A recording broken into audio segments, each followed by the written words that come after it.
నాకు అంతే సింపుల్. కానీ దీనివల్ల మీకు మన నల్గొండ జిల్లాలో కూడా కొద్దిమంది శత్రువులు కాలేదా? అవుతారు పార్టీలు ఎప్పుడు గారు పార్టీలో నేను ప్రతి ఒక్కరిని ఇష్టపడి ప్రతి ఒక్కరిని ప్రేమించి పెద్ద చేసుకుంటాను కదా, నాకెందుకు అవుతారు? నాకు శత్రువులు బయట పార్టీ నుంచి ఉంటారు, శత్రువులు కాదు ప్రత్యర్థులు. నాకు శత్రువులు ఎవరు లేరు, రాజకీయ ప్రత్యర్థులు మాత్రమే ఉంటారు. సో మిగతా జిల్లాల్లో మిగతా నాయకులకు ఇవ్వని ఫ్రీడమ్ ఉమ్మడి నల్గొండ జిల్లాలో జగదీష్ రెడ్డికి ఎందుకు కేసీఆర్ ఇస్తారు? మిగతా ఏ జిల్లాలో ఏ నాయకుడికి ఉండదు. ఫ్యామిలీ బయట అత్యంత ఫ్రీడమ్ ఇచ్చింది జగదీష్ రెడ్డికి. పార్టీ కొరకు సిన్సియర్గా పనిచేసే ఎవరికైనా ఇస్తారు కేసీఆర్. సింపుల్. పార్టీ కొరకు సిన్సియర్గా కొద్దిమంది 24 గంటలు పార్టీ కొరకే పనిచేసి పార్టీ అభివృద్ధి కొరకే పనిచేస్తున్న అనుకున్న ఎవరికైనా కేసీఆర్ అసలు. కానీ కొద్దిమంది ఇటీవల వర్డ్ వాడుతున్నారు ఏంటంటే మందులో సోడా కలిపాడు జగదీష్ రెడ్డి, అందుకనే ఆయనకు ఆ విధంగా ఇంపార్టెన్స్ ఇస్తారు. ఒకవేళ మీ ఇంటికి మీ నాన్నగారు మీ అన్నగారు వచ్చిండ్రు, వాళ్ళు మీరు సర్వీస్ చేస్తారా వాళ్ళు మీకు చేయాలన్నా? ఒకవేళ మీరు వాళ్ళ ఇంటికి పోయినరు అనుకుందాం, మీ నాన్నగారు ఉండే చోటికి పోయినరు, మీ నాన్నగారికి మీరు సర్వీస్ చేస్తే తప్పైద్దా ఒప్పైద్దా? ఒకవేళ అనుకుందాం కాసేపు, కదా కదా మా అన్నయ్య మా ఇంటికి వస్తే కూడా నేనే చేస్తా, లేదు మా అన్నయ్య ఇంటికి పోతే కూడా నేనే సర్వీస్ చేస్తా, తప్పేముంది? అది మన సంస్కారం. కానీ వీళ్ళలాగా నేను ముఖ్యమంత్రి అయినా కాబట్టి మా నాయన నాకు సర్వీస్ చేయాలి, మా నాయన నాకు కాలుగడాలని అనుకుంటున్నాడేమో కదా. కానీ నీచ సంస్కృతి వాళ్ళది, నేను పెద్దవాళ్ళని గౌరవించే సంస్కృతి నాది. తప్పది? తప్పైద్దా? అంటే ఈ విషయంలో పదే క్రిటిసిజం. నేనేమంటున్నా, అది వాళ్ళ సంస్కారానికి అది నిదర్శనం. అది పెద్దవాళ్ళని గౌరవించడం అనేది నా సంస్కారం. నీకు ఏ పదవి వచ్చినా ఎంత ఉన్నతుడు అయినా తల్లిదండ్రులకు నమస్కారం పెట్టడం అనేది, గురువులకు నమస్కారం పెట్టడం అనేది, పెద్దవాళ్ళకు నమస్కారం పెట్టడం అనేది నా సంస్కారం. అది లేకపోవడం నీ సంస్కారానికి నిదర్శనం తప్ప అది నా తప్పు కాదు.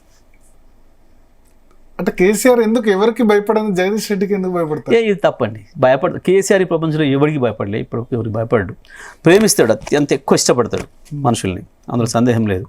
ఎవరిని నన్ను పెడదాం, కేసీఆర్ని అత్యంత దారుణంగా తిట్టి మళ్ళీ వచ్చిన వాళ్ళని కూడా క్షమించిండు. వాళ్ళని కూడా చాలా మందిని, చాలా మంది అంటే చాలా మంది, ఒకరిద్దరు కాదు, అనేక మంది పోయిన వాళ్ళని మళ్ళీ తీసుకున్న తర్వాత సందర్భాల్లో కూడా గతంలో చంద్రశేఖర్ అని, రవీంద్ర నాయక్ అని, ఇంకోరని అనేక మంది విమర్శలు చేసి మళ్ళీ పోయి వచ్చిన వాళ్ళని కూడా అదే స్థాయిలో తీసుకుంటూ నాకు ఇచ్చిన గౌరవం ఇచ్చిండు అందరికి కూడా. కేసీఆర్కు ప్రేమించడమే తెలుసు తప్ప భయపడడం అనేది ప్రేమిస్తారు ఎందుకు చేసిండు? పార్టీలో ఉండే ప్రతి ఒక్క ఏ జిల్లాలో ఏ నాయకుడికి అంత ఫ్రీడమ్ ఉండదు. బట్ జగదీష్ రెడ్డి చెప్తేనే అక్కడ ఉమ్మడి నల్గొండ జిల్లా వరకు ఎమ్మెల్యే టికెట్లు అయినా, ఎందుకు ఉమ్మడి నల్గొండ జిల్లా రాజ్యసభ సీట్ కూడా ఇప్పించారు బడుగుల లింగయ్య యాదవ్. నేను ఏమంటున్నా, ఉమ్మడి నల్గొండ జిల్లాని ఎందుకు అనుకుంటున్నారు? అనేక నిర్ణయాలలో కూడా నన్ను గౌరవిస్తాడు, నా మటుకు విలువిస్తాడు, అది సందేహం లేదు. తప్పేముంది? అది పార్టీ కొరకు ఉపయోగపడుతుంది అనుకున్నప్పుడు ఇస్తారు, పార్టీకి నష్టం జరుగుతుంది అనుకున్నప్పుడు చెప్తారు.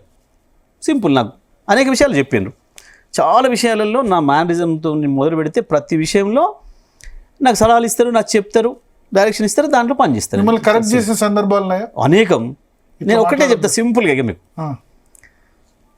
నాకు మొదటిది, నేను పెళ్లి చేసుకోవడానికి కారణం ఆయన వారు ఇచ్చిన సలహా. ఓకే. నేను వచ్చినప్పుడు నన్ను అడిగిండు, నువ్వు హైదరాబాద్లో ఉండగలుగుతావా, మరి ఎట్లా నాకు తోడు ఉండాలి ఇక్కడ. పార్టీ పెట్టిన నెల రోజులకి. ఓకే, 2001లో. అప్పుడు పెళ్లి కాలే మీకు? కాలే. మీరు నన్ను సూరాపేట నుంచి అర్జెంట్ రమ్మని చెప్పి, ఎట్లా మీరు ఇక్కడ ఉండాలి. అంతకుముందు 2-3 సందర్భాల్లో చర్చలు అవుతున్నప్పుడు, చర్చల క్రమంలో నేను కూర్చొని వారితో 2 గంటలు 3 గంటలు మాట్లాడిన సందర్భంలో వారు అబ్జర్వ్ చేసారు నన్ను ఒకసారి అర్జెంట్గా సూరాపేట నుంచి రమ్మని చెప్పి, తుకుతుర్తి నుంచి, మీకు హైదరాబాద్లో ఉండే అవకాశం ఉందా, కొంచెం నాకు తోడుగా ఉండాలి, మనం పాలసీస్ చేయాలంటే డిస్కషన్స్ చేసుకోవాలి కదా, మరి ఎట్లా, మరి ఒకరిని ఎట్లా చేస్తాను నేను, అయితే ఉంటానే, నాకేం లేదు ఇబ్బంది అంటే, మరి ఎట్లా, మరి ఫ్యామిలీని షిఫ్ట్ చేస్తావా అన్నాడు. అంటే తెలంగాణ అంతా నా ఫ్యామిలీ అని నవ్వుకుంటా. అదేంది అన్నాడు. నేను ఇంకా బ్యాచిలర్స్ని అన్నా. ఇక్కడ ఉండొచ్చా, ఇక్కడ ఉంటే ఇంక ఉందా మరి అవకాశం ఉందంటే, అన్నయ్య వాళ్ళు ఉన్నారు, అన్నయ్య వాళ్ళతో ఉండొచ్చు నేను చెప్పిన. ఒక 10 రోజుల తర్వాత కూర్చున్నాక, అవును రెడ్డి గారు మీరు ఎందుకు పెళ్లి చేసుకోలేదు నాకు తెలియదు, కానీ పెళ్ళి కాకుండా మనిషి జీవితం పరిపూర్ణం కాదేమో అన్నాడు. సింపుల్. వెంటనే పోయినా మా అమ్మ చెప్పేసి, అమ్మ నీ కోరిక శాంక్షన్ చేసేస్తున్నా, అమ్మాయిని చూడు పెళ్లి చేసేసుకుంటాను. అప్పటికి మా అమ్మ చాలా దీక్షలు చేస్తుంది నా మీద, నేరా దీక్షలు చేస్తుంది, నువ్వు పెళ్లి చేసుకోవట్లేదు చెప్పేసి నేను చేసుకున్నా. సింపుల్. రెండవది, ఇట్లా మాట్లాడుతున్నాం, చర్చ చేస్తున్నాం, చేసినప్పుడు నేను స్పీడ్గా మాట్లాడేసేసిన. ఇప్పుడు మీరు ప్రశ్న అడుగుతున్నప్పుడు కూడా నేను కొంచెం ఫాస్ట్ సమాధానం చెప్తాను చూడండి, ప్రశ్న అయిపోకముందు కొద్దిసేపు విని ఇప్పుడు నువ్వు ఎందుకు మాట్లాడినావు చెప్పు అన్నాడు. నాకు 5 నిమిషం అర్థం కాలే ప్రశ్న. ఇప్పుడు నువ్వు నీ మనసులో ఉన్న భావం ఏదో నాకు తెలియజేయడం కొరకు కదా నువ్వు మాట్లాడింది. భాష మాట అనేది కమ్యూనికేషన్ కదా. మరి ఇప్పుడు నేను ఏం చెప్పదలుచుకున్నా మొత్తం వినకుండానే నువ్వు మాట్లాడేసిస్తే, నాది అర్థం కాకముందే నువ్వు మాట్లాడడం ఒక మిస్టేక్ అయితే, నువ్వు చెప్పింది నాకు అర్థం కాకపోవడం ఇంకో మిస్టేక్ అయితే కదా, 2 అవుతాయి కదా. అందుకని చెప్పి అవతల వాళ్ళు చెప్పింది మొత్తం విని ఆలోచించి దాన్ని ఆకలింపు చేసుకొని ఆలోచించి మాట్లాడితే మంచిగా వస్తాయి సమాధానాలు అని చెప్పి ఒక పని చేయి నువ్వు. డాక్టర్ ఇరువెంటి కృష్ణమూర్తి రాసిన భూషణం వాగ్భూషణం అని చెప్పి ఒక పుస్తకం ఉంటుంది, అది తెచ్చి చదువుకుని అన్నారు. బస్ అప్పటి నుంచి ఇక మళ్ళీ ఎప్పుడు మళ్ళీ మాట అనిపించుకునే సందర్భం రాకుండా పనిచేసిన. అట్లా శాసనసభకు వచ్చిన తర్వాత ప్రారంభంలో కొంతమంది ఎమ్మెల్యేలు, ప్రతిపక్ష ఎమ్మెల్యేలు ప్రశ్నలు అడుగుతున్నారు. నేను యథాలాపంగా ఉద్యమ సందర్భంలో చేసినట్లు లేచి నేను ఏదో దాడి చేస్తున్నా, మాట్లాడుతున్నా. వాళ్ళ ప్రశ్నలకి నేను మళ్ళీ ప్రశ్నలు ఇస్తున్నా. తర్వాత ఇంటికి వెనక చెప్పాను, నైట్ నువ్వు ఇంకా ఉద్యమకారుని కావు, నువ్వు అవతల ప్రతిపక్షంలో లేవు, నువ్వు చేయాల్సిన ప్రదేశంలో కూర్చున్నావు, నువ్వు ఇప్పుడు నీ పాత్ర మారింది. క్వశ్చన్ చేయడం అనేది వాళ్ళ బాధ్యత, ఆన్సర్ చెప్పడం అనేది నీ బాధ్యత. నువ్వు వాళ్ళని క్వశ్చన్ చేయొద్దు. అధికారంలో ఉన్నప్పుడు ప్రతిదానికి మనం బాధ్యత వహించాల్సి ఉంటుంది, అట్లా ఉండాలి ఆన్సర్ అని చెప్పి మళ్ళీ ఎప్పుడు నేను రిపీట్ చేసుకోలేదు. అంటే అట్లా అనేక ఉంటాయి, చాలా అంటే చాలా ఉన్నాయి. చాలా సందర్భాలు మిమ్మల్ని కరెక్ట్ చేశారు. డెఫినెట్ కదా, అంతకుముందు నాకు లేదు, రాజకీయ అనుభవం లేదు. అంటే అట్లా అనేక ఉంటాయి. గంత ఆరోగ్యవంతంగా ఉంటుంది మా మధ్యన ఉండే చర్చ. ఈ కుసంస్కారాలు మాట్లాడిన పద్ధతిలో ఉండవు మాయి. అనేక సందర్భాల్లో నేనే కాదు, భోజనం చేసేటప్పుడు కూర్చుంటే వారే స్వయంగా వడ్డిస్తుంటారు అందరికి. అవును, తిను అని పెడతారు. దాన్ని తక్కువ తింటాడు, ముఖ్య ఎక్కువ పెడుతుంటాడు. మరి అది ఏమన్నా తప్ప? అది మనకేమన్నా గర్వమా, గొప్పనా? అది ఆయన సంస్కారం నిదర్శనం. ఆయన గొప్పతనం ఆయన చూసి మేము నేర్చుకున్నాం. ఆయన నుంచి చూసి మేము నేర్చుకుని మా దగ్గరికి వచ్చినప్పుడు మేము సర్వీస్ చేస్తాం. వీళ్ళకి అర్థం కావు. వీళ్ళు కేసీఆర్ని అర్థం చేసుకునే స్థాయి వాళ్ళు కారు వీళ్ళు. అది మన దురదృష్టం. కేసీఆర్ ప్లేస్లో వచ్చి గాలి కూర్చోవడం అనేది ఈ రాష్ట్రం యొక్క దురదృష్టం. ఇంత కుసంస్కారాలు ఆయన హైట్స్ వీళ్ళు ఎప్పటికీ అందుకోలేరు. మీడియాను ప్రత్యేకంగా విమర్శిస్తున్నారు. మీరు కన్ఫ్యూజ్ కాకండి, స్లాటర్ హౌసెస్ అది మీరు కన్ఫ్యూజ్ కాకండి. అస్సలే నేను మాట్లాడుతున్నది స్లాటర్ హౌస్ల గురించి, మీడియా గురించి కాదు. నేను మీడియా, నాకు ఎప్పుడైనా మీడియా పట్ల గౌరవం ఉంది. దాడి కూడా చేస్తామన్నారు. ఇంకా అసలు మొన్న జరిగిన దాడి కాదు, ఇంకా పెద్ద దాడి అన్నారు. స్లాటర్ హౌసెస్ మీద ఉంటాయని చెప్పినా కదా, అందులో సందేహం లేదు. స్లాటర్ హౌసెస్ మీద ఉంటాయి. స్లాటర్ హౌసెస్ నిర్మూలించాలి తప్పకుండా. అంటే స్లాటర్ హౌసెస్ అంటే మీ దృష్టిలో వధశాలలు. ఇప్పుడు మనం ప్రస్తుతానికి పశువుల్ని వధించే వాటినేమో వధశాలలు, స్లాటర్ హౌసెస్ అంటున్నాం కదా భౌతికంగా. కానీ మనుషుల క్యారెక్టర్లను మీద మసిపూసి బదనాం చేసి, లేని వేసి, తమ్నైల్స్ పెట్టి, ఇష్టం వచ్చిన పద్ధతుల్లో వాగి, ఇష్టం వచ్చిన పద్ధతుల్లో రాసి, లేనివి రాసి చేస్తున్నది ఏదైతే క్యారెక్టర్ హననం చేస్తున్నారో, ఖైమా కొట్టే పద్ధతుల్లో పనిచేస్తున్నాయో ఇవి ఈ రకమైన స్లాటర్ హౌసెస్. బీఆర్ఎస్ డబ్బా కొడితేనే అది కరెక్ట్ మీడియానా? నేను ఇప్పుడు మిమ్మల్ని డబ్బా కొట్టమని అడిగినా మీరేం డబ్బా కొడతలేరు మాకు. మరి మిమ్మల్ని ఏమనలేదు నేను. మీరు డబ్బా కొట్టారా నాకు? మిమ్మల్ని ఎందుకంటే నేను స్లాటర్ హౌస్ లిస్టులా మీరు ఎందుకు భుజాలు దడుకోవట్లేరు? నేను స్లాటర్ హౌసెస్ అనగానే ఎక్కడెక్కడ ఉన్న వాళ్ళు భుజాలు దడుకున్నారు. ఎవరు దడుకున్నారు? ఆ స్లాటర్ హౌస్ నడుపుతున్న వాడే భుజాలు దడుకున్నాడు. సింపుల్. ఇప్పుడు ఓ నేరం జరిగింది, 10 మందిని నిలబెట్టి ఎవరైనా తీసుకొచ్చి ఐడెంటిఫై చేయమనగానే ఎవడు వణుకుతాడు? నేరం చేసినవాడు వణుకుతాడు. ఆ రకంగా అవి బయటపడ్డాయి. కానీ ప్రొటెక్ట్ చేయాలి, పీస్ఫుల్ ప్రొటెక్ట్ చేయాలి, లేకపోతే ఏదైనా మీరు కేసు వాళ్ళ మీద ఫైల్ చేయాలి. కానీ ఓహో, మీరు మమ్మల్ని అటాక్స్, మీరు మమ్మల్ని ఏమో కత్తితో ఇట్లా నరుకుతుంటారు. మేము వచ్చి మీ దండం పెట్టి, అయ్యా ప్లీజ్ అండి నన్ను నరకకండి, ప్లీజ్ అండి నన్ను వదిలేయండి. అదే కదా చేస్తుంది. ఖైమా కొడుతున్నారు అంటే నాకు కత్తితో నరకడం కాదు. ఏం తమ్నైల్స్ పెడుతున్నారు, ఏం రాస్తున్నారు, ఏం బల్పు, ఏం అహంకారం కనబడతలేదా ప్రవర్తన? కత్తితో పెడిస్తే ఉప్పు అవుతుంది, బతుకుతాం. మీరు చేసే క్యారెక్టర్ అసాసినేషన్. కానీ మీరు దాడి చేయకుండా ఉంటే వాళ్ళదే తప్పేది కదా. ఎవరన్నారండి? తప్పు వాళ్ళ వైపు ఉండేది. అసలు దాడి మొదలే కాలేదంటే మళ్ళీ మీరు దాడి అంటారండి. అటెంప్ట్ మర్డర్ కేసు కూడా పెట్టారు. పెట్టవచ్చు, మిమ్మల్ని మేమే కూడా పట్టుకుపోయి పెట్టవచ్చు. ఇప్పుడు మీ మీద కూడా పెట్టచ్చు. మీ వాళ్ళ మీద అటెంప్ట్ మర్డర్ నేను ఏమంటున్నా, మీ మీద కూడా పట్టుకపోయి పెట్టవచ్చు. ఇవాళ గట్లా నడుస్తుంది, పోలీసులు గారకంగా పనిచేస్తున్నారు ఈ ప్రభుత్వానికి. ముందు నిజంగా అటెంప్ట్ మర్డర్ జరిగింది. ఇంకొకటి చెప్తున్నాను, ఒక అమ్మాయి ఇంట్లో ఉన్న అమ్మాయి ఇప్పుడు ఇక్కడ జరిగితే కొట్టుకుంటే మీరు నేను మన ఇద్దరి మీద ఉండాలి. ఇంటికి పోయి మనం ఆడవాళ్ళ మీద కేసు పెట్టమంటే ఈ కేసులు ఏమనుకోవాలి? సాక్ష్యాలు ట్యాంపరింగ్ కేసు పెట్టామని చెప్పారు. ఏం ట్యాంపరింగ్? ఎక్కడ సాక్ష్యం? ఈ పిల్లగాన్ని ఇక్కడనే అరెస్ట్ చేసినావు, ఇప్పుడు మీ ఫోన్ మీ దగ్గర ఉంటుందా, మీ ఇంట్లో ఉంటుందా? ఇంట్లో ఉందట ఫోన్. మీ ఫోన్ ఇంట్లో ఉంటుందా? నిన్న జూబ్లీ హిల్స్ పోలీసులు ఇచ్చిన క్లారిఫికేషన్ చెప్తున్నా. హత్యాయత్నం కేసు పెట్టలేదు, ఫోన్ వాళ్ళ ఇంట్లో ఉండి ఆమె ఫోన్ డాటా డిలీట్ చేసే ప్రయత్నం చేసింది. మీరు వీడి ఫోన్ దొరికిందా? ఫోన్ దొరకకుండా డిలీట్ అని ఎట్లా మాట్లాడుతాను? ఇక్కడ మళ్ళీ ఒకసారి తప్పు చేస్తున్నారు పోలీసు వాళ్ళు. ఫోనే నువ్వు రికవరీ చేయలేదు. నువ్వు ఫోన్ ఎందుకు ఇవ్వాలి? మీ ఫోన్ ఇస్తారా? ఇయ్యండి నాకు మీ ఫోన్. నాకు మీ ఫోన్ నాకు ఒక పూట ఇవ్వండి. ఇవ్వండి అంటున్నా నేను. మీ ఫోన్ నాకు ఒక రోజు ఇవ్వండి. అరే ఇవ్వండి ఒక రోజు నాకు పెట్టుకోండి. ఒక రోజు నాకు ఇవ్వండి. అసలు మీ ఫోన్ అడిగే హక్కు నాకు ఎక్కడిది? పోలీసుడికి ఎక్కడిది? ఫోన్కు దానికి ఏం సంబంధం? ఇంకొకటి, మీ ఫోన్కు మీరు బాధ్యులు, మీ ఇంట్లో మీ వైఫ్ ఎట్లా బాధ్యురాలు అవుతుంది? మీరు ఎడ చేసిర్రు, మీరు నన్ను తిట్టిండ్రు, లేదా మీరు నన్ను కొట్టిండ్రు, ఏదో జరిగి దీనికి మీ ఇంట్లో మీ వైఫ్ స్టార్ట్ చేసిందే బీఆర్ఎస్ అంటున్నారు. అంతకుముందు లేదు, 10 ఏళ్ల హాయంలో చాలా మిస్యూజ్ చేశారు పోలీసులు. ఒక్క రోజు 10 కేసులు పెట్టించారు. 10 ఏళ్లలో కేసులు పెట్టించారు. ఒక్క కేసు పెట్టించిన సంఘటన చూపిస్తారా 10 ఏళ్లలో? ఒక్కటంటే ఒక్కటి. మీరు నేరం చేస్తే తప్ప. పిసిసి ప్రెసిడెంట్ అంతకుముందు ఈయనకంటే ముందు ఉత్తమ్ ఉన్నాడు, ఒక్క కేసు అయింది ఉత్తమ్ మీద? కాలే కదా. వర్కింగ్ ప్రెసిడెంట్లు 5 మంది ఉన్నారు, ఒక్కరి మీద ఒక కేసు అయిందా? కాలే కదా. బీజేపీ ప్రెసిడెంట్ ఉన్నాడు కిషన్ రెడ్డి, అయిందా? కాలే కదా. సంజయ్ మీద నేరం చేస్తే వాడి మీద అయింది. రేవంత్ రెడ్డి సంజయ్ ఏం నేరం చేశారు? చేస్తారు కదా, ఏ నేరం చేసారో అదే పెట్టారు కదా. నేరం చేయకుండా పెట్టారు ఎక్కడన్నా? ఎందుకు మిగతా వాళ్ళ మీద ఎందుకు పెట్టలే మరి? మిగతా వాళ్ళంతా ఆలోచనరా? వాళ్ళంతా మీకు ఫ్రెండ్లీ అంటారు. అది కిషన్ రెడ్డి మా ఫ్రెండ్. ఇప్పుడు కాంగ్రెస్లో ఉన్న మొత్తం రేవంత్ రెడ్డి తప్ప మిగతా వాళ్ళంతా మా ఫ్రెండ్స్. చెప్పండి ఎవరు? బట్టి విక్రమార్క కావచ్చు, శ్రీధర్ బాబు కావచ్చు, వెంకరెడ్డి కావచ్చు, ఉత్తమ్ కుమార్ రెడ్డి కావచ్చు, ఇంకో జగ్గారెడ్డి కావచ్చు, ఇంకో వీళ్ళంతా దామోదర్ నరసింహ కావచ్చు, అందరు మా ఫ్రెండ్స్ అన్నట్ట. వెంకటరెడ్డి కాకుండా మిగతా వాళ్ళంతా మీ ఫ్రెండ్స్ అన్నట్ట. వాళ్ళ ఎందుకు పెట్టలేదు? వెంకటరెడ్డి కూడా పెట్టలేదు నేను కేసు అన్నట్టు కూడా. ఎక్కడ పెట్టలేదు నేను? అసెంబ్లీ సభ్యత్వం రద్దు చేశారు కదా అప్పుడు. అసెంబ్లీలో వేరు, అసెంబ్లీ పోలీసా? అసెంబ్లీ పోలీసు కాదు కదా. కానీ ఎందుకు భాష దిగజారిపోతుంది ఎందుకు రాజకీయాల్లో రాను? భాష ఇదంతా కూడా ఒక పథకం ప్రకారం తెలంగాణ వ్యతిరేకులైన చంద్రబాబు అండ్ గ్యాంగ్ వాళ్ళు చేస్తున్న ప్రచారం ఇది.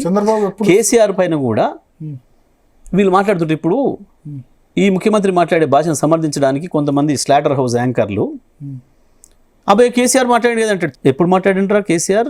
ఒక బూత్ భాష ఎప్పుడైనా మాట్లాడిండా? ఎప్పుడన్నా ఆవేశంలో ఉద్యమ సందర్భంలో ఒక పదం వస్తే కూడా రిగ్రెట్ అవుతారు అన్నాడు. అవుతారు. ముఖ్యమంత్రి కిషన్ రెడ్డిని ఒక పదం అన్నాడు అనేది వాస్తవానికి రండా అనేది బూత్ పదం కాదు. న్యాయంగా చెప్తున్నా, రండా అనేది పెద్ద బూత్ పదం ఏం కాదు. పని చేయాల్సిన పని చేయలేను అనే మాట అది. నువ్వు చేయాల్సిన పని నువ్వు చేయకపోవడం అనే దాన్ని అంటారు. దాన్ని అయినా సరే దానికి కూడా రిగ్రెట్ అయినా, అరే అనాల్సింది కాకుండా ఏంలే ఎందుకు పోయింది అని చెప్పి. మీరు మంచిగా చెప్పారు. 25 సంవత్సరాల ఈ ఉద్యమ చరిత్రలో, అంతకుముందు ఆయన పార్టీగా ఉన్న ఇంకా 15 ఏళ్ళు కావచ్చు, 45 సంవత్సరాల చరిత్రలో కేసీఆర్ గురించి వెళ్ళి మీరు ఎవరు మాట్లాడినా ఒక మాట ఒక రండా అనే పదం అన్నాడు అని ఇవాళ.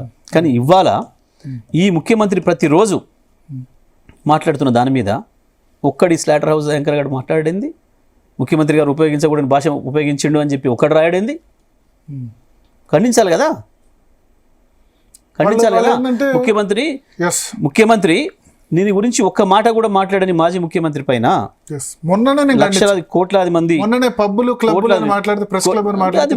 మీకు సంబంధించిన అంశం కానీ మీరు ఖండించిన కనీసం మీరన్నా కనీసం ఆ ధైర్యం చేసారు కానీ ఆ ధైర్యం చేసే పరిస్థితి మహానుభావులు చాలా మంది చాలా చాలా పెద్ద పెద్ద.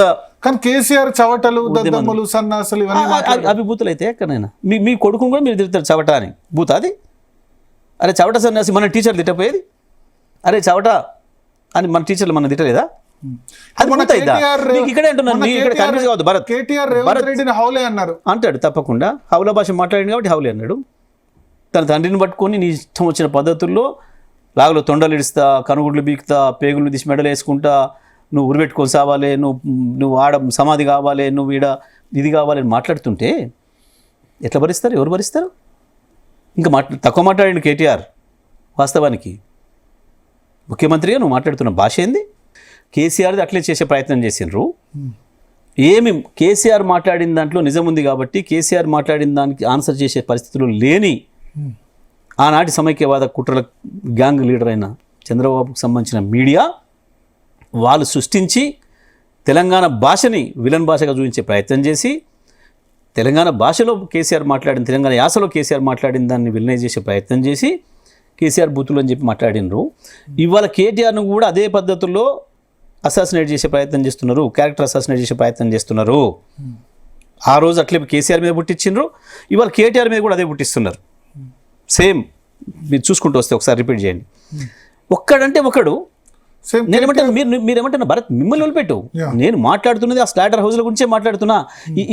ఈ డ్రామాలు దొబ్బుతూ అబే అదేటండి కేటీఆర్ గారు అలా ఎలా అంటారండి, హౌలు ఎలా అంటారండి ముఖ్యమంత్రిని పట్టుకొని, అదే ముఖ్యమంత్రి పట్టుకొని మాజీ ముఖ్యమంత్రిని పట్టుకొని కేసీఆర్ తీసుకొచ్చిన కుర్చీలో కూర్చున్న వాడు ఇష్టం వచ్చినట్టు మాట్లాడుతుంటే ఎందుకు వీడు ఖండించాడు? ఆ భాష వీళ్ళకి కనబడతలే, వీళ్ళకి వినపడతలే, అది వినసొంపుకుందా వీళ్ళకు? ఎందుకంటే మీ ఏజెంట్ కాబట్టి, మీ తాబేదారు కాబట్టి దానికి ఖండించి మాట్లాడు. ఆంధ్ర మీడియా 10 సంవత్సరాలు ఎందుకు గుర్తుకు రాలేదు, ఇప్పుడు ఎందుకు గుర్తుకొస్తుంది? ఎవరన్నారు మేము తెలంగాణ మీడియా ఆంధ్ర మీడియా అంటలే. మీరు ఆంధ్ర తెలంగాణ కూడా నాకు తెలియదు, అది కూడా చెప్తున్నా. నేను తెలంగాణ ఆంధ్ర మీడియా అంటలే, నేను అంటంలే. మేము అంటుంది స్లాటర్ హౌస్ల గురించి మాత్రమే. అది కేటీఆర్ మాట్లాడినా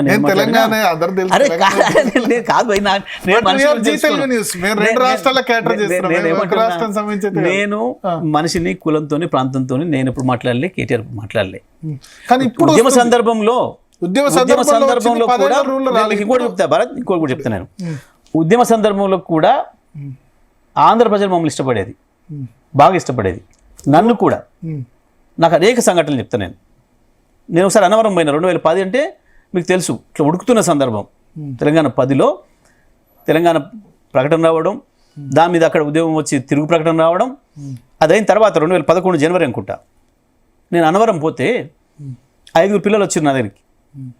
వచ్చి సార్ మీ ఫ్యాన్స్ సార్ ఫోటో కావాలి మీతోని అని వాళ్ళు చెప్పిన మాట ఏం తెలుసా? సార్ మీ ఆర్గ్యుమెంట్ బాగుంటుంది, మొన్న ఒకటి విన్నాం మేము, మీరు ఒక ఆటో మా ట్యాక్సీ డ్రైవర్ చెప్పిండు అని. మీరు ఆంధ్రప్రదేశ్కి సంబంధించిన పార్లమెంట్ సభ్యులు కావచ్చు, శాసనసభ్యులు, మంత్రులు ఎవరైనా మీరు వచ్చి తెలంగాణను మేము డెవలప్ చేసినాం, హైదరాబాద్ డెవలప్ చేసినాం అని మాట్లాడుతున్నారు. అంటే మీరు ఆంధ్ర ప్రజలకు ద్రోహం చేయదలుచుకున్నారా? నువ్వు బెజవాడ ఎంపీ అయితే బెజవాడని డెవలప్ చేయి, నువ్వు వైజాగ్ ఎంపీ అయితే వైజాగ్ని డెవలప్ చేయి, నువ్వు రాజమండ్రి ఎమ్మెల్యే అయితే రాజమండ్రిని డెవలప్ చేయి. నిన్ను గెలిపించిన ప్రజలను వదిలిపెట్టి వచ్చి హైదరాబాద్ని డెవలప్ చేసిన మాట్లాడుతున్నావు, నువ్వు అక్కడ ద్రోహం చేస్తున్నావు, అది చెప్పు ఫస్ట్. నేను ఒకటే మాట్లాడుతున్నా. ఇవాళ నేను వస్తున్న కారు డ్రైవర్ శ్రీకాకుళం సంబంధించిన బాబు, ఆ పిల్లవాడు నాకు చెప్పిన మాట, సార్ వీళ్ళు మా వాళ్ళు వచ్చి ఈడ డెవలప్ చేసినామని మాట్లాడతారు ఎందుకు సార్? వాళ్ళు మా వైజాగే డెవలప్ చేసి ఉంటే నేను శ్రీకాకుళం నుంచి ఇక్కడికి వచ్చి పనిచేసి అక్కర్ లేకుండే కదా. నేను శ్రీకాకుళం నుంచి ఇక్కడికి వచ్చి 10,000 రూపాయలు జీతం చేస్తున్నా.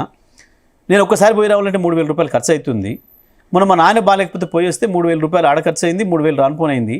6,000 పోతే 4,000తో నేను ఎట్లా నా కుటుంబాన్ని నడపాలి? నేను ఇప్పుడు 6 రోజులు జీతం తీసేసారు, వాళ్ళు వచ్చింది 7,000 ఇచ్చిండ్రు, నేను ఎట్లా బతకాలి సార్? నేను మా వాళ్ళు ఇక్కడికి వచ్చింది చేయాలి సార్, డెవలప్ చేసినామంటారు, అక్కడ ఎందుకు చేయొద్దు అని చెప్పి అడుగుతున్నారు మీ యువకులు, మీ ప్రాంత యువకులు అని చెప్పి నేను మాట్లాడిందని మీరు వినరట్. వాళ్ళ అంటే ఏముంది, మేము ఎప్పుడు కూడా మరి ఎట్లా ఈ భాష కంట్రోల్ ఎట్లా దీన్ని? ఇప్పుడు ఎందుకంటే బాడీ షేమింగ్ కూడా చేస్తున్నారు. ఇప్పుడు ముఖ్యమంత్రిని కూడా ముఖ్యమంత్రి ఏమంటారు 3 ఫీట్ లేడు 4 ఫీట్ లేడు అని ఇట్లా అంటారు. మిమ్మల్ని కూడా కాంగ్రెస్ మంత్రులు అన్న సందర్భం ఉంది. అట్లా కాదు, ముఖ్యమంత్రి మొదలు మాట్లాడింది నా గురించి కూడా. బట్ నేను అంటే ఇప్పుడు కూడా గుర్తుపెట్టుకోండి మీరు. ముఖ్యమంత్రి అయ్యో మీరు అదే కదా మీరు ఇప్పుడు అన్నది, నన్ను ఇదన్నాడు అదన్నాడు. సూర్యాపేటకు వచ్చిన ప్రతి సందర్భంలో ఇప్పుడు కాదు, ఆయన పిసిసి ప్రెసిడెంట్ ఉన్నాడు కూడా, నేను మంత్రి ఉన్నాడు కూడా, వచ్చి అదే మాట్లాడిపోయాడు. ఇది 3 అడుగులు ఇది అది అని చెప్పి. నేను ఎప్పుడు దాంట్లో పోలే. మళ్ళీ నేను అనొచ్చు, ఆయన వ్యక్తిగత జీవితం గురించి నాకు చాలా తెలుసు. అది ఎంత అగ్లీ ఉంటుందో, అరే నేనేమంటున్నా, అది ఎంత అగ్లీ ఉంటుందో మాకు తెలుసు. కానీ మేము మేము ఏమంటున్నా, నేనుగా ఆయన సంస్కార స్థాయికి నేను దిగజారను అని చెప్పిన ముఖ్యమంత్రి. వ్యక్తిగత జీవితాల్లో విమర్శలు చేయరు మీరు మీ లైఫ్లో. ఇప్పుడు 25 ఏళ్ళలో ఒక్కటి ఉంటే తీయండి, ఒక్కటి ఉంటే వాళ్ళ ఆస్తుల గురించి మాట్లాడినరు, ఇంకోటి మాట్లాడినరు, కోమటిరెడ్డి బ్రదర్స్ మాట్లాడినరు, ఆస్తులు కూడా చాలా చర్చ అసలు. వెంకరెడ్డి ఈయన మాట్లాడింది. ఎవరు?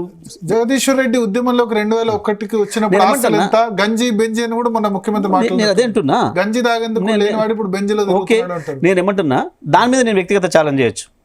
నేను రేవంత్ మీ ఊరికి పోదాం, మీ హిస్టరీ దిద్దాం, లేదా మన ఇద్దరం పోదామా, లేదంటే వీళ్ళని పంపుదాం, రిపోర్టర్లను పంపుదాం, నీ హిస్టరీ, నీ తండ్రి హిస్టరీ, నీ తాత హిస్టరీ తీసుకొద్దాం, నా ఊరు కూడా పంపిద్దాం, రెవెన్యూ రికార్డులు తీపిద్దాం, నీదేందో, నీ బతికేందో నేనేందో అని అనొచ్చు నేను. లేదా నువ్వు పుట్టి పెరిగిన నీళ్ళు ఏముందో, నేను పుట్టి పెరిగిన నా ఇల్లు ఏముందో చూద్దామని నేను అనొచ్చు. నేను ఆ వ్యక్తిగతమైన జోలికి పోతే దేనికి పనికిరాడు ఆ క్యారెక్టరు. ఆయన నేనెక్కడ, ఆయన ఎక్కడ, ముఖ్యమంత్రి కావడం అనేది జాక్పాట్. అల్లుడు కదా ఆయన. అదే జైపాల్ రెడ్డి నన్ను ఎన్నడన్నా ఒకరోజు పేరు పెట్టి పిలిచిందా? జైపాల్ రెడ్డి పేరు పెట్టి పిలిచిందా? చీచి, ఆయన పేరు వస్తేనే చీ అనేది. అంటే ఆ పేరు ఉచ్చరించడానికి కూడా అర్హుడు కాడు అని మాట్లాడేది జైపాల్ రెడ్డి. ఆ రకంగా చూసిండే నేను. ఈ జీవితంలో ఒకనాడు తన దగ్గర కూడా రానివ్వలేను.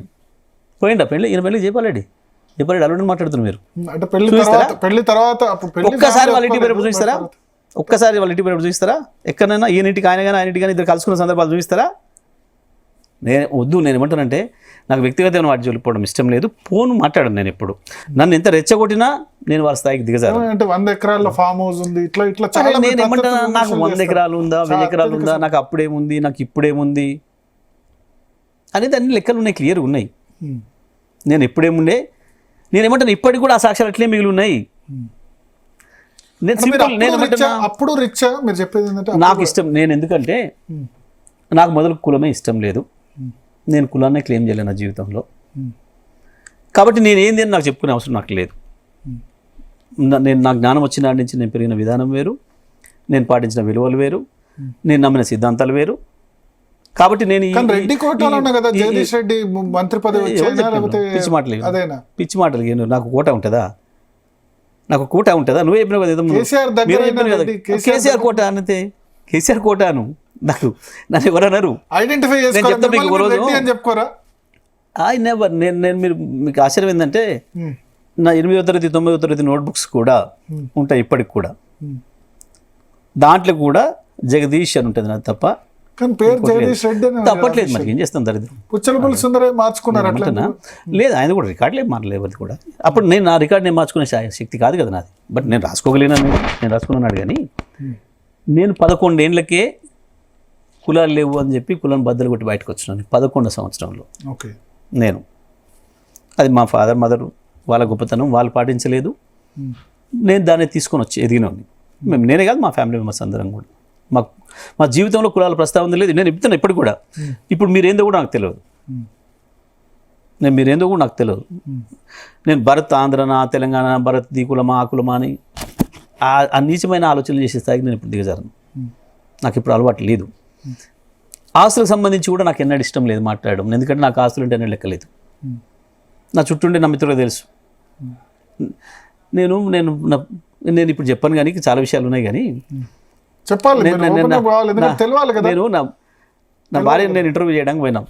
తెలుసుపులు అంటే ఆర్ట్స్ కాలేజ్ ముందట ఇంటర్వ్యూ చేసిన పోయి అక్కడ చదువుతుందంటే నేను మన అడిగిన మొదటి ప్రశ్న తెలుసా మీకు, తెలంగాణ అంటే నీకు ఏమైనా ఐడియా ఉందా, విన్నావా ఎప్పుడైనా? అప్పుడే కదా పెట్టి నెల 2 నెలలు కదా. లేదు, ఈ మధ్యన అంటుంటారు, నాకు సరి తెలియదు. ఓకే, నేనేం పని చేస్తున్నాను తెలుసా? మీరు అడ్వకేట్ అన్నారు. అడ్వకేట్నే కానీ నేను తెలంగాణ ఉద్యమానికి ఫుల్ టైం పోతున్నా. ఆ విషయం గుర్తుపెట్టుకోవాలి. నీకు ఆస్తుల మీద నువ్వు హైదరాబాద్లో పుట్టి పెరిగినావు కదా, మరి వచ్చి ఊళ్ళో ఉంటావా? నేను ఊళ్ళో ఉండాల్సి వస్తుంది, తెలంగాణ కొరకు పని చేస్తున్నా. మీరు ఎక్కడ ఉంటా, చెట్టు కింద ఉంచినా ఉంటా అన్న. ఆస్తుల విషయంలో నీ అభిప్రాయం ఏంది అన్న అంటే అర్థం కాలే అన్న. అంటే ఆస్తులు ఉండాలి, పైసలు ఉండాలి, ఇట్లా పెద్ద బంగ్లాలు ఉండాలి, ఇల్లు ఉండాలి, ఇట్లాంటి అభిప్రాయాలు ఏమైనా ఉన్నాయనికి ఏముంది అన్న. అంటే నాకేం తెలియదు, మీరు ఎక్కడ వస్తే అక్కడ ఉంటా అన్నది. అంటే నేను గప్పుడే గా మాట ముందే కండిషన్ పెట్టిన, ఆస్తులు అంతస్తులు మనకు అవసరం లేదు, నాకు వాటి పట్ల ప్రిపేర్ అయి ఉన్నా. నేను అందుకని ఇల్లు కూడా కట్టాలి ఇప్పుడు హైదరాబాద్లో. నాకు ఇల్లు లేదు. ఆమె కులం కూడా అడగలేదా? అంటే ఇక వాళ్ళు తెలుసు, మా ఫాదర్ వాళ్ళు మా మదర్ వాళ్ళు చూసిరు, కానీ నాకేమన్నా పట్టింపు లేదు.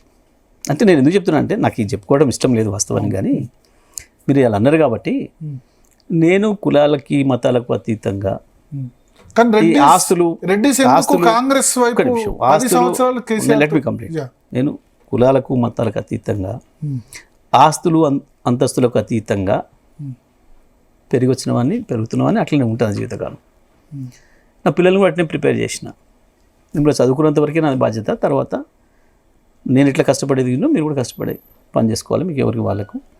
పైగా మీరు వెస్ట్రన్ చూస్తున్నారు, 18 నిండిన తర్వాత ఎవరు అమ్మ నాయన మీద ఆధారపడరు. కాబట్టి మీది కూడా మీ పని మీరు చేసుకోండి, మీ కొరకు నేనేం సంపాదించి పెట్టి ఇచ్చేది ఉండదు, అంతే మీ పని అని చెప్పి అంత ప్రిపేర్ చేసి పెడతాను నేను. సో కాబట్టి నాకు ఈ పనికి మాలిన వీటి మీద ఎప్పుడు కూడా భ్రమలు లేవు. నాకు అసలు ఈ పదవి మీదనే భ్రమ లేదు. నాకు ఇది మంత్రి అంటే ఇది పెద్ద పదవి అని అధికారం అని నేను భావించలేదు. నా చుట్టూ ఉన్న మిత్రులు కూడా ఆశ్చర్యపోతారు, ఇదేందన్నా. నేను చెప్పిన అరే ఇది కొద్ది రోజులు ఉండిపోయేదిరా, ఇది కొద్ది రోజులు ఉండిపోయేది. నేను ఇంకోటి కూడా చెప్తున్నా, నేను మినిస్టర్ అనిపించుకోవడం ఫార్మర్ మినిస్టర్ అనిపించుకోవడం కంటే కూడా ఫార్మర్ అనిపించుకోవడం కొరకే ఇష్టపడతాను. నేను ఐఎమ్ ఫార్మర్, నేను గది FRMER కాదు FARMER అంతే. నేను నాకు ఇష్టమైంది అది, నేను ప్రేమించేది అది. మట్టిని ప్రేమిస్తా, గన్నని కలిసిపోతాం చివరికి ఎవరైనా. కాబట్టి ఈ పనికి మళ్ళీ వాటి మీద భ్రమలు వద్దు, వీటి పట్ల ఇంకోటి వద్దు అని చెప్పి నేను చాలా స్పష్టంగా ఉంటాను మొదటి నుంచి. ఇక గీలకి ఏమర్థమవుతుంది నేను. బట్ ఎందుకు రెడ్డిస్ 2018లో కేసీఆర్ని సపోర్ట్ చేశారు, మొన్న 23 ఎలక్షన్ వచ్చేసరికి ఎందుకు కాంగ్రెస్ వైపు పోయినారు? ఇక రెడ్డిస్ ఒకటే అని కాదు, రైతులుగా మోసపోయారు అందరు కూడా. రైతులుగానే 18లో సపోర్ట్ చేసారు అందరు కూడా, కులాలకు అతీతంగా. మళ్ళీ ఇప్పుడు అద్భుతమైన రెడ్డిస్ మద్దతు కొంచెం ఏమైనా డ్రాబ్యాక్ ఏమైనా రిటర్న్ అయినట్టు కనిపిస్తుంది? రైతులు అందరుగా అంటే మేజర్, ఎందుకంటే రైతులు అంటే మేజర్ భూములు రెడ్డిస్ చేతులు లేదండి. మున్నూరు ఇప్పుడు 80% భూములు వెనుకబడిన తరగతులు ఇతర వర్గాల చేతులకు పోయినాయి. ఎందుకంటే భూకంపాలు మొత్తం కూడా తగ్గిపోయినాయి. అందరు కూడా ఇప్పుడు ఏ గ్రామం పైన 20 ఎకరాల భూమున్న రైతు ఒకరిద్దరికి మించి కనపడరు మీకు. అంత 2 ఎకరాలు 3 ఎకరాలు 93% చిన్నకారు రైతులే ఇవాళ తెలంగాణలో. ఇప్పుడు భూమి డిస్ట్రిబ్యూట్ కాబడింది, అందుకనే ఇవాళ తెలంగాణలో ఇంత మంచి వాతావరణం మీరు వచ్చింది. కుల రైతు సమాజం కావాలంటారు, కానీ ఎట్లా మరి క్యాస్ట్ సెన్సస్ జరుగుతుంది, బీసీ ఇక అవన్నీ వస్తాయి, దాన్ని ఇప్పుడు ఆపలేము మనం. ఇప్పుడు నేను ఆ పనిలో లేను కదా, నేను ఒక్కడిని నేను పాటిస్తే నేను భావిస్తా, కానీ ఇప్పుడు దాని కొరకు పనిచేసే పరిస్థితుల్లో మనం లేము. బీసీలకు న్యాయం ఎట్లా తెలంగాణ రాష్ట్రంలో జరగాలంటే 42% రిజర్వేషన్స్ తప్పకుండా మేము గతంలోనే చేసి పంపించినాం, అది కేంద్రం దగ్గర పెట్టుకుంది. అక్కడ దాని మీద ఇప్పుడు చప్పుడు లేదు. కాంగ్రెస్ తెలిసి కూడా మోసం చేసింది. కామారెడ్డి డిక్లరేషన్ ఇచ్చేటప్పటికే తెలుసు వాళ్ళకి కేంద్రంలో కష్టమవుతుంది, మేము చేయలేము అని. అయినా సరే ఓట్ల కొరకు అన్నాడు మోసం చేసి వేయించుకుంది. స్పష్టంగా ఇవాళ కూడా మోసం చేస్తుంది. ఓకే, ఏంటి జగదీష్ రెడ్డి లైఫ్ అంబిషన్ ఏంటి? ఏం లేదు, తెలంగాణ ప్రజలు ముఖ్యమంత్రి ఏమన్నా ఫ్యూచర్ లో నేను అవకాశం వస్తే. నాకు ఇదే పెద్దగా ఇష్టం లేని పదవి. కేసీఆర్ ఇచ్చిండు కాబట్టి బాధ్యత కొరకు చేసిన, కానీ నాకేమి పిచ్చి అంబిషన్స్ లేవు. నాకు ఒకటి ఉండే జీవితంలో. మొట్టమొదలు నేను స్వతంత్ర పోరాట చరిత్ర చదివేటప్పుడు అబ్బా నేను అప్పుడు లేకపోతేనే ఏ భగత్ సింగ్ లాగానో ఏ చంద్రశేఖర్ ఆజాద్ లాగానో అప్పుడు అమరునై ఉంటే ఎంత బాగుంటుండే అని భావించేది. ఏదైనా చేయాలి ప్రపంచం కొరకు, మన భూమి మీదకి వచ్చినందుకు అని చెప్పి నేను పీడిత ప్రజల విముక్తి కొరకు పనిచేయాలి, ప్రాణం పోయినా ఏం లేదని చెప్పి దాంట్లో వెళ్ళిపోయినవన్నీ జీవితాన్ని త్యాగం చేసేసి పోదామని. సరే, దురదృష్టం ఆరోగ్యం సహకరించకపోవడం, తప్పని పరిస్థితులలో వెనక్కి రావాల్సి వచ్చింది. వచ్చిన తర్వాత లాయర్గా చేస్తూ కొంత ఎక్కడో అసంతృప్తి, ఏదో చేయాల్సి ఉండే ఏదో చేయలేకపోతున్నాం ఎక్కడో అన్న భావన ఉండే. కరెక్ట్గా కేసీఆర్ గారు తెలంగాణ కొరకు ఇప్పుడైతే పార్టీ పెట్టిండో, ఓహో నాకు ఇప్పుడు ఒక లైఫ్ అంబిషన్ దొరికింది, చలో మాతృభూమి కొరకు పనిచేసే అవకాశం, మనకు జన్మనిచ్చిన నేల తల్లికి మనం సర్వీస్ చేసే అవకాశం మళ్ళీ దొరికింది అని చెప్పి వచ్చిన ఫుల్ టైం పనిచేసిన దాంట్లో. ఇక నాకు వేరే ఏమీ లేదు, జీవితం ఉద్యమం తప్ప అనే పద్ధతుల్లో. వాస్తవానికి నాకు ఎమ్మెల్యే కావాలని లేకుండే. కేసీఆర్ మరి చెప్పి లేదు నీలాంటి వాళ్ళు ఉంటేనే ఉపయోగం ప్రజలకి, ఉండి తీరాలి, కేవలం పదవుల కొరకు పదవుల మీద ఆశ వచ్చి ఉండేటోళ్ళు కాకుండా మీలాంటి వాళ్ళు ఉంటే మీరు కేర్ టేకర్ లాగా ఉంటారు, ప్రొటెక్షన్ ఉంటుంది, మీరు ఉండాలి తప్పకుండా అని చెప్పి తను పోటీ చేయాలి అని చెప్పారు. తను పోటీ చేయాలని చెప్పినప్పుడు సహజంగా ఎవరైనా యాంగ్జైటీ ఫీల్ అవుతారు, ఆశీర్వాదం తీసుకుని ప్రయత్నం చేస్తారు, దండం పెట్టి చేస్తారు. నేను మొదటిసారి చెప్పినప్పుడు చాలా మౌనంగా నిలబడ్డా. ఒక 2 నిమిషాల తర్వాత తనే అన్నారు, నువ్వేం ఆలోచిస్తున్నావు నాకు తెలుసు, నాకెందుకు ఎమ్మెల్యే, నేను ఎక్కడైతే అనుకుంటున్నావు కదా, నేను ఫస్ట్ ఎమ్మెల్యే అయ్యే రోజు నాడు నేను ఇక్కడ చాలా చిన్నోన్నే, ఏమి కాదు అట్లే నడుస్తుంటుంది ముందుకు పోతుంది, నువ్వు ప్రిపేర్ అవ్వంగా అని. సరే గమ్మత్తుగా ఎలక్షన్స్ అవుతున్నాయి. నాకు లాస్ట్ బట్ 1 డే నా దగ్గర చివరి మీటింగు లేట్ అయింది మీడియా గురించి రావడానికి. 14 లేట్ అయింది, బాగా ఆలస్యమైంది. ఇక 9 నిమిషాలు మిగిలింది నా దగ్గర టైం 10 o'clock కావడానికి. సరే ఈ లోపల నేనే మాట్లాడేసి బాగా జ్వరంలో ఉన్నారు, పడుకొని వచ్చారు కార్లో, హెలికాప్టర్ని వదిలేసి అక్కడ మీరు వచ్చి ఇప్పుడు దాకా జగదీష్ ఏం చెప్పిండో అవన్నీ చేస్తా, ఎందుకంటే నేను అప్పటికే చెప్పేసిన అన్న నేను ఉపన్యాసం మొత్తం ఇచ్చేస్తున్నాం, మీరు చెప్పాల్సింది అని. నేను మాట్లాడింది ఎండాస్ చేస్తూ, మీరు జగదీష్ని ఇక్కడ ఎమ్మెల్యే గెలిపిస్తే ఇక్కడనే ఉండాడు, నేను మంత్రిని చేస్తా అని చెప్పొచ్చారు. నాకు చెప్పలే, అంతకుముందు పబ్లిక్లో చెప్పేసేసిన టక్మని. అంతే చెప్పిన ప్రకారం చేసారు. నిజంగా కూడా నాకు పెద్ద బాధ్యత, అది పెద్ద బార్డెన్. ఎంత అంటే నేను మోయలేనంత, ఎందుకంటే నేను అంతకుముందు పొలిటీషియన్ కాదు, నాకు దాని మీద భ్రమలు లేవు, కళలు లేవు, నాకు ఎక్స్పీరియన్స్ లేదు, అంతకుముందు వేరే చేసింది కూడా లేదు. సడన్గా ఎమ్మెల్యే మంత్రి, ఎమ్మెల్యే కంటే మంత్రినే ముందు ప్రమాణ స్వీకారం చేసిన. వాస్తవానికి అందుకే నేను శాఖ మార్చుకున్నాం, నాకు విద్యాశాఖ ఇచ్చారు మొదలు. ముందు హోమ్ మినిస్టర్ చేస్తావా అన్నాడు, అంటే అమ్మో నేను చేయను, దెబ్బలు కొట్టే పని నాకెందుకు, అన్నం పెట్టే పని ఉంటే చెప్పరు కానీ అలా నేను నవ్వుకుంటా. అన్నాక సర్లే ప్రస్తుతం అయితే విద్యాశాఖ ఉండని, అది డైనమిక్ శాఖ, ప్రతిరోజు సంతకాలు పెట్టాలి, అది నా దగ్గర ఉంటే ఇబ్బంది అవుతుంది, సరే కొన్ని రోజులు నువ్వు పెట్టుకో మళ్ళీ తర్వాత తీసుకుందాం.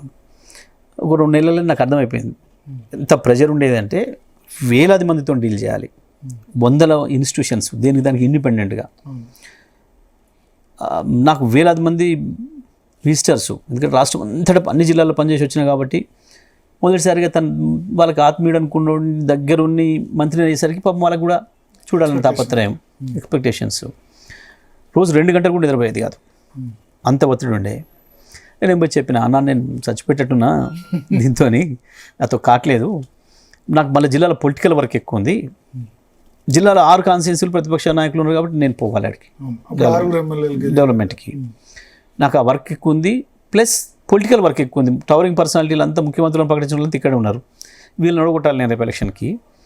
కాబట్టి నాకు ఏ మంత్రి లేకుండా, మీరు ఢిల్లీలో ఎట్లున్నారు 10 శాఖ లేకుండా, మంత్రి పోర్ట్ఫోలియో లేకుండా ఇచ్చిన చాలు, నాకు అంత తక్కువ పని ఉండే శాఖ కావాలి నాకు, నా పని అది, ఇది కాదు నేను చెప్పిన.